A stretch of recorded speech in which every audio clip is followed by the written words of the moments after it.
In 1969, a puppeteer sat in a room full of child development experts. He had zero professional experience of working with children, and yet his ideas would transform how generations of children would learn through television.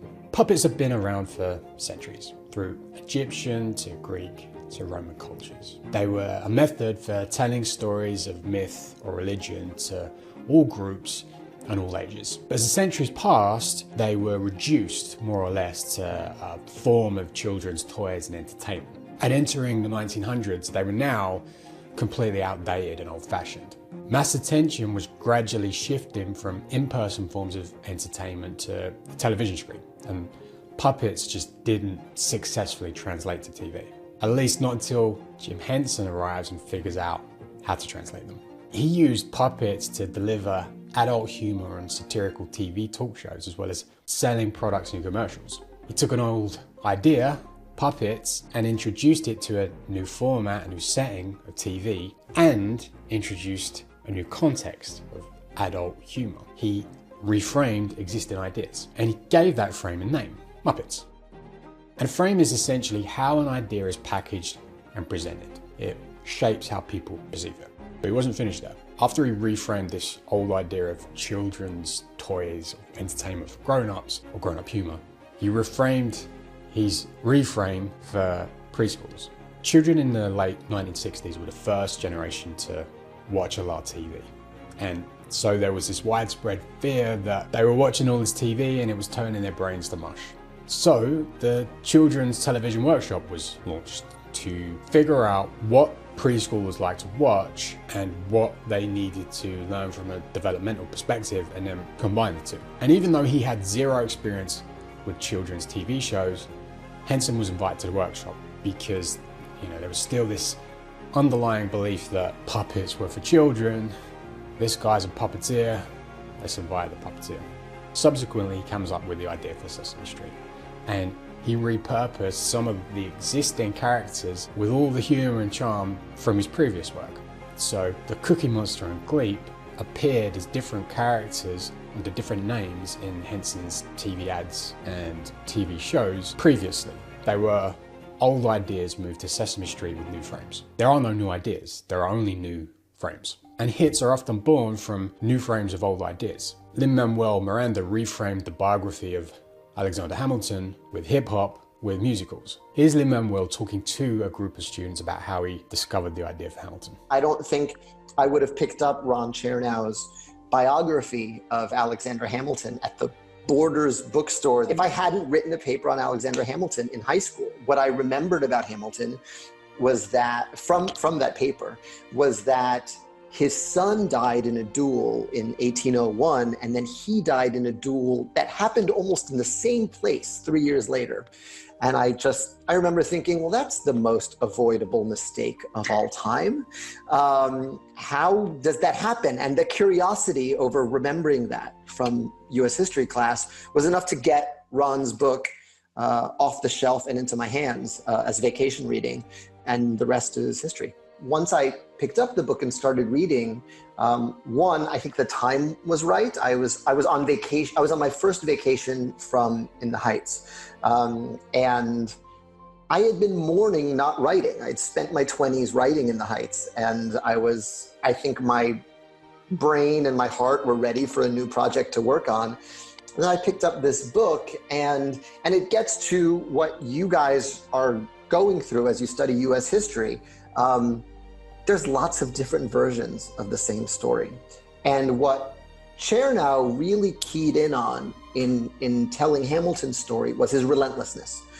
This was a guy who faced a lot of loss at a very young age, saw a lot of economic hardship, and his chemical reaction to that was to produce and to make the most of every moment. There wasn't a moment he wasn't working to better himself, to learn something, to write something. It's kind of an energy I was in awe of as I was reading the book. And I think by focusing on that relentlessness, as opposed to focusing solely on his financial policy or focusing solely on his role in the Revolutionary War. He focused on his relentlessness. And to me, relentlessness is what makes for a great musical theater character. Lin-Manuel was a teacher and a writer. He found his voice and his style through the decade of writing in the Heights. And he developed his taste for how to make good musical theatre during that period and before that period. But then he connects that with a love and interest of other music genres that are not typically associated with musical theatre. And then add to that an interest in US history, right? He never discovers Hamilton if he's not reading about US history. That's why he's making a connection no one else is. And that point he makes that there's a lot of different versions of the same story that's really relevant here when we talk about frames. And this approach is not exclusive to the entertainment industry. Undisputed authorities don't invent new ideas, they invent new frames. The frame is the language that carries an idea. It's not the idea itself. And that frame shapes the way that people think about the idea. It helps people develop a mental picture and a feeling around an idea that they previously didn't have.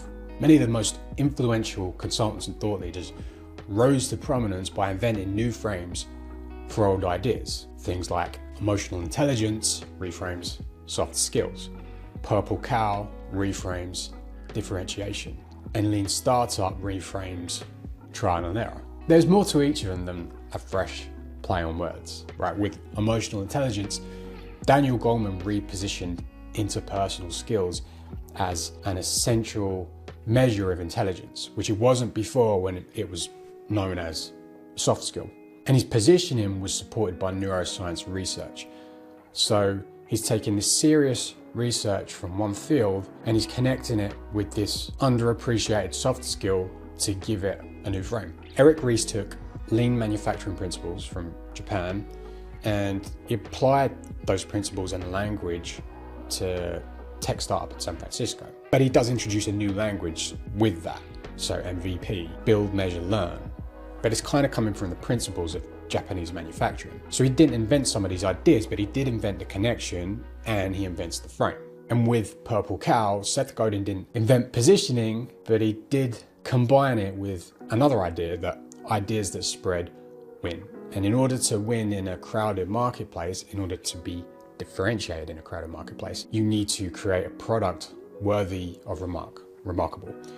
So the purple cow is worthy of remark because it's purple in a field of regular cows, and therefore word spreads about this purple cow, and therefore the differentiation and the word spreading come hand in hand. So there's more to a frame than a simple play on words, but the name is important, right? The consultant needs to own the language and the label.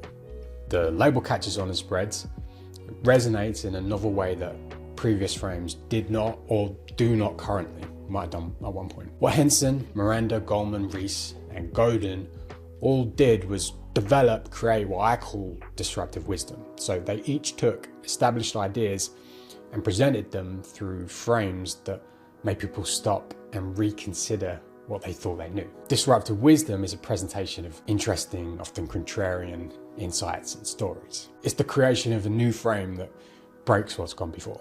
Best practices follow expected patterns, which makes them boring. And when you write content that follows those expected patterns, it's ignorable. Disruptive wisdom is the opposite of that. It breaks a pattern. It's novel, and novelty catches attention. So nothing new, and the best ideas have been repeated for centuries. And there's a reason the best ideas are old, right? They're evergreen. They're evergreen because they're valid, they're foundational, and they're not going away. But those old ideas and best practices follow these expected patterns because we've all been exposed to them so often, which is what makes it boring. And when you, consultant, selling expertise, write content that follows those patterns, it's ignorable. You know, it's vanilla wisdom. Disruptive wisdom is the opposite of that. And the person who communicates that disruptive wisdom attracts attention, which leads to business revenue and then market leadership. The ideas are timeless, the framing is new. You've given a bunch of examples of frames that have worked really, really well, but we've heard of them because they've worked well. There are a ton of frames that don't work for consultants.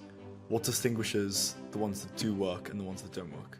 I want to get to the root of the question. I don't think the question is what distinguishes a good frame from a bad frame, because I don't know the answer to that. I don't think anyone knows the answer to that. No one knows. What I see is that the people that create good frames make lots of them, publish them frequently, and they look for signs of life in how it's received. If a frame lands, when you sent the email with a frame or you sent the LinkedIn message with a frame, you will get DMs back. You will get emails back telling you why it worked or how it worked, right? If you're not getting emails back, the frame didn't work. So that's one sign of how you know the frame worked. Do I need to have nailed my positioning before developing a frame? Because if I'm a consultant who hasn't exactly nailed my positioning yet, I'm a bit nervous about developing a frame. The best case scenario I get known for, and then it's actually not corresponding with the offer I want to give to the market. I understand the question and the concern that you would want to figure out your positioning before you go and create frames. But the reality is you create the frames and it informs your positioning. You never nail your position. Your position is always evolving. I believe the way you develop really unique, interesting, refined positioning is by creating content, is by trying to develop frames, because that makes you more interesting. You start to get feedback on what resonates and what doesn't, and then what resonates feeds into your positioning. So you're building this flywheel. So you definitely don't wait to try to develop frames until you've nailed your positioning. You nail your positioning in the process of developing frames. So if we agree that positioning for an expert particularly is about how you contrast with all the other options, developing and publishing frames is one of the best ways to do that, if not the best way to do that for someone that sells expertise. Because how else are you going to differentiate from every other consultant out there that's doing interior design or doing copywriting in a certain field, right? It's through your ideas. Do you view developing frames as a risky game? And if so, when is it worth it for a consultant to pursue? Is there a risk that I post something that my existing clients don't like because I've tried to create something contrarian and then I lose the business? When you go deep enough into the thing that you're writing about and you supplement it with that broader perspective, you start to notice patterns that other people haven't spoke about. And maybe they conflict with best practices. So a best practice might be completely valid in other fields, but not entirely valid in your field. It's not that you're trying to tear things down, it's just that you notice something that's different and you share it as different.